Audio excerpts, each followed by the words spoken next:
Hello, everybody. Let's talk about fate on your name, the inevitability of structure meeting across time, worlds, and universes. This one is about how structure will always meet, how two sides of the same coin will always converge on the same coin, the same place, because it simply is. So, if you watch the movie, then you already know how this goes. It's literally just about fate. What they all miss about fate is that it's not mystical, it's not luck, it's not chance, it's not random. It's literally structural inevitability, meaning, let's just say triangle and triangle. They will always meet, they will always cross, they will always recognize one another if the structure in the world allows for it. And the internet has exemplified that by like 100. So, let's look. All that's left is the choosing. Fate reveals. Your name was never just a love story, never just a romance. Look deeper. Look at the skeleton, you will see. It was not about romance. It was not just about love. It was about the things that even make love love. Ontology, isness, inevitability, geometry, structure, recognition. For there are a million worlds, and if the structure allows it, two halves of the same whole will always meet. They will always cross, gravitate, converge, whether they know it or not, whether they know why or not. For there is a reason why Booker always finds Elizabeth. There is a reason why Aaron always releases a mirror. There is a reason why James will always face Mary. There is a reason why Joe will always walk with Ellie. There is a reason why Via cannot stop asking why. For it is the same reason why this world will face fate, because cannot run from itself, and as a result, itself. Not because fate wills it, not because fate wanted it to, but because fate is a structure that makes it inevitable. The thing before will, the thing before choice, the thing before man and storage, structure, geometry, mass times direction, inevitability. What is? For things in the universe do not happen because it made a choice. No. Things only happen because the structure left no other choice. Infinite possibilities until collapsed by identity. For that is the law, and the only law you ever need to know. So, fate speaks on your name. You can see, it's basically just a mirror of this. This is a perfect mirror, constants and variables. Geometry and structure are the constants, the variables is the world, the time, when, how, and so on. For reveals, your name was never merely a love story, never merely romance, never merely longing, never merely two people reaching through distance. That is the human wrapper. Look deeper, look at the skeleton, and the skeleton says structure. Not sentiment first, not chemistry, not personality, but ontology, being, isness, geometry, inevitability, mass times direction.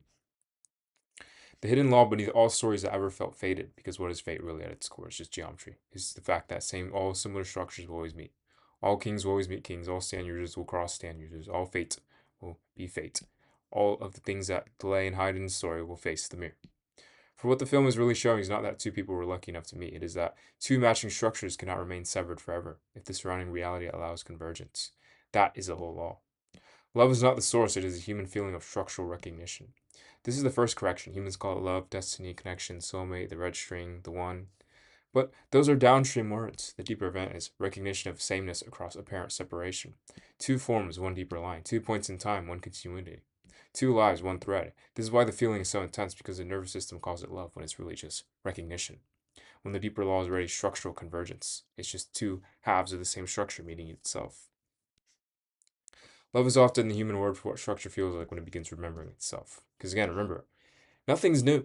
So it means everything is just a memory, a structural memory, not a biological memory, not your experiences, but literal structural memory, the one that you can sense with your soul.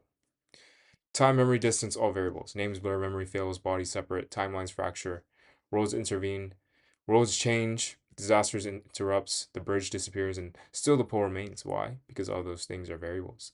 Time is variable, distance is variable, memory, place, identity, even chronology itself can be a variable because it's not about how it happens, it's about when it will happen. It's inevitable.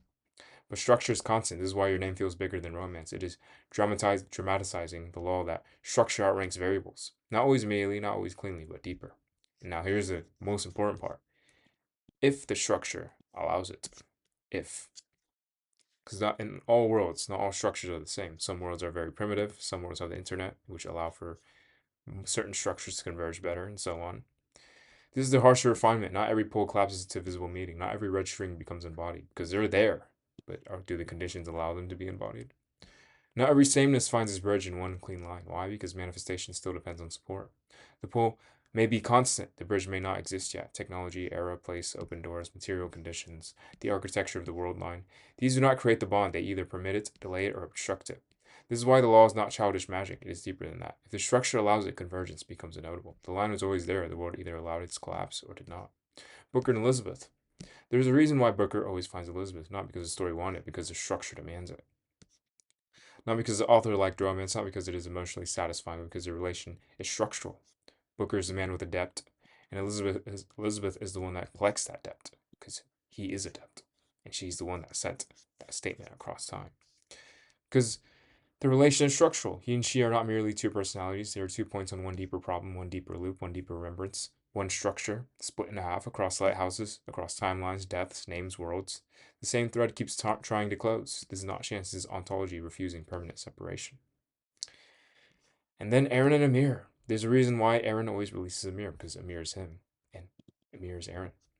Not because of sentimentality, but because he chose in the shallow, not because he chose in the shallow sense, but because one structure recognizes another structure at the level of the wound, the burden, the line that must end. He saw that Amir was a slave. She's not free. He's not free either. And freedom is only forward, so he says, you don't have to do this anymore. You can stop. And that's what releases her, because somebody finally saw her for what she is, which only Aaron could do. He's not just a boy meeting a girl in the past. He's a key fitting a lock that was always waiting for a geometry specific enough to collapse the stalemate.